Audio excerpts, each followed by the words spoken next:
రాసేశాడు అనుకోండి, వాడు కారణ జన్ముడు. అలా ఎవరిది ఉండదు. ఎప్పుడో అప్పుడు వంకర టింకరగా రాయడం ఉంటుంది. ఆ తర్వాత కాపీ వ్రాసి తండ్రి చెయ్యి పట్టుకుని దిద్దించి గురువు గారు దిద్దిస్తే వాడికి అక్షరాలు పొందికగా అందంగా వ్రాయడం వచ్చింది. అసలు ముందు వంకర టింకరగా వ్రాయడం వస్తేనేనా పొందిగ్గా వ్రాయడం వచ్చింది? అలాగే సాకారం పట్టుకోకుండా నిరాకారంలోకి ఎలా వెళ్ళిపోతావు? అసలు కుదరదు. కాబట్టి క్లేశోధికతరస్తేషాం అవ్యక్తాం పర్యుపాసతే అవ్యక్తాహి గతి దుఃఖం దేహవద్భిరవాప్యతే. ఎవరికి దేహ తాదాత్మ్యత ఉందో వాడు సాకారోపాసనమా నిరాకారోపాసనమా వదిలేయండి. దీనితోనే గొడవ. కూర్చోరా అన్నాం అనుకోండి, ఇంతసేపు కూర్చోవడం అంటే కాళ్ళు నిప్పండి అంటాడు. ఇంకా ఆ దేహాత్మాభిమానము అంత గట్టిగా పట్టుకున్న తర్వాత ఎక్కడ సాధ్యం వేదాంత శ్రవణము?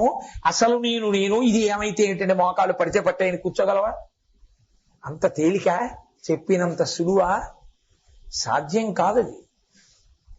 కదలకుండా కూర్చుని జపం చెయ్యి అన్నాను అనుకోండి, కదలకుండా కూర్చోవడమే అయ్యి బాబోయ్ అస్సలు ఒక్క 5 నిమిషాలు కూర్చోలేదు. వెంకటేశ్వర స్వామి వారి దగ్గరికి వెళ్తే తోసేస్తున్నారండి అంటాడు. సుప్రభాతం నుంచి ఏకాంత సేవ వరకు కదిలితే వాత పెట్టేస్తాను కూర్చో. ఆయన పాదాల దగ్గర కులశేఖర ఆళ్వారు పడి దగ్గర కూర్చోబెట్టారు అనుకోండి, అక్కడే కూర్చుని ఈవో గారికి అప్లికేషన్ రాస్తాడు, ఇంతసేపు వద్దండి వెళ్ళిపోతానండి. ఉంచితే ఉంచాడని గోల, తోసేస్తే తోసేశాడని గోల. ప్రతిదానికి ఏడవడం గోల పెట్టడం ఒక్కటే అలవాటైన వాడిని ఎవడు ఉద్ధరిస్తాడు? కాబట్టి అసలు దేహాత్మాభిమానం ఉన్నంతసేపు ఏ ఉపాసన పక్కన పెట్టవయా, చాలా కష్టం. ముందు అసలు నేను తెలుసుకునే అభ్యాసమును ప్రారంభం చేసి పండడం మొదలుపెట్టు, ఎట్నుంచైనా తేలికి. కానీ ఉపాసన యందు సాకారోపాసన కన్నా నిరాకారోపాసన చేసేటటువంటి వారికి క్లేశము అధికతరము. కాబట్టి సాకారము నుండి నిరాకారమునకు వెళ్ళడమే తేలికైన మార్గము అని అన్యాపదేశంగా భగవానుడు ఆ శ్లోకంలో ప్రస్తావిస్తూ ఆయన అన్నాడు, తనని చేరడానికి మార్గం చెప్తాడు. నేను మీతో మనవి చేశాను కదా, ఇంతకన్నా చెప్పడానికి నాకు అవకాశం లేకపోతోంది అని మీతో మనవి చేశాను. ఎందుకంటే ఒక్కొక్క శ్లోకం 3 శ్లోకాలు 4 శ్లోకాలు వ్యాఖ్యానం చేయవలసిన శ్లోకాలు అవి. ఆయన తరువాత ఒక మాట చెప్తున్నాడు, అవి 2 శ్లోకాలని కలిపి చెప్తాం మనం ఎప్పుడు చెప్పినా. ఆయన అందులో అంటున్నాడు, ఏతు సర్వాణి కర్మాణి మయి సన్యస్య మత్పరః అనన్యేనైవ యోగేన మాం ధ్యాయంత ఉపాసతే తేషామహం సముద్ధర్త మృత్యు సంసార సాగరాత్ భవామి నచిరాత్ పార్థ మయ్యావేశిత చేతసాం. ఆ శ్లోకాలలో భగవానుడు అంటాడు, ఏతు సర్వాణి కర్మాణి మయి సన్యస్య మత్పరః. నీవు చేసేటటువంటి పనులు ఏ ఉన్నాయో ఆ పనులన్నీ నాకే సమర్పణ చేసిన వాడవైతే, ఏతు సర్వాణి కర్మాణి మయి సన్యస్య మత్పరః, నాయందే బుద్ధి పెట్టి నాకు ఇచ్చి, అనన్యేనైవ యోగేన మాం ధ్యాయంత ఉపాసతే. ఇక్కడ ఆయన కొత్త యోగం ఒకదాన్ని తీసుకొచ్చాడు, అనన్య యోగము అన్నాడు. అనన్యేనైవ యోగేన ఇంకా ఏది కాదు, నన్నే పట్టుకుని నన్నే ధ్యానించి నన్నే స్మరిస్తూ అనన్యేనైవ యోగేన మాం ధ్యాయంత ఉపాసతే. ఎవరు అలా ఉపాసన చేసి నన్నే పట్టుకుని ఉంటున్నారో, నన్నే స్మరిస్తూ నా కొరకే కర్మలు చేస్తున్నారో అలాంటి వాళ్ళని తేషామహం సముద్ధర్త మృత్యు సంసార సాగరాత్ భవామి నచిరాత్ పార్థ మయ్యావేశిత చేతసాం. అటువంటి వాళ్ళని నేనే పైకెత్తుచున్నాను.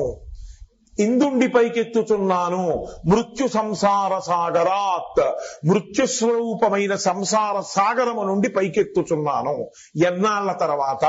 భవామి నచిరాత్ పార్థ, ఎంతో కాలం కాదు, కొద్దిసేపట్లోనే అనుగ్రహిస్తున్నాను. బాగుందండి, ఇది వినడానికి చాలా సంతోషంగా ఉంది, అబ్బో ఇదేదో మార్గం దొరికిందని. కానీ ఏతు సర్వాణి కర్మాణి మయి సన్యస్య మత్పరాః, అన్ని కర్మలు ఆయన యందే చెయ్యాలి, ఆయన కొరకే చెయ్యాలి, ఆయన చెప్పినట్టే చెయ్యాలి. అనన్యేనైవ యోగేన, ఇంకా ఏది మనసులో ఉండకూడదు, ఆయననే దృష్టిలో పెట్టుకు చెయ్యాలి.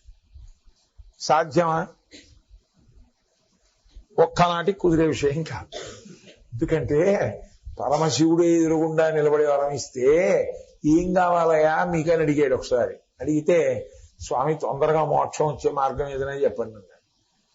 సరే ఓ పని చెప్తాను చేయండి.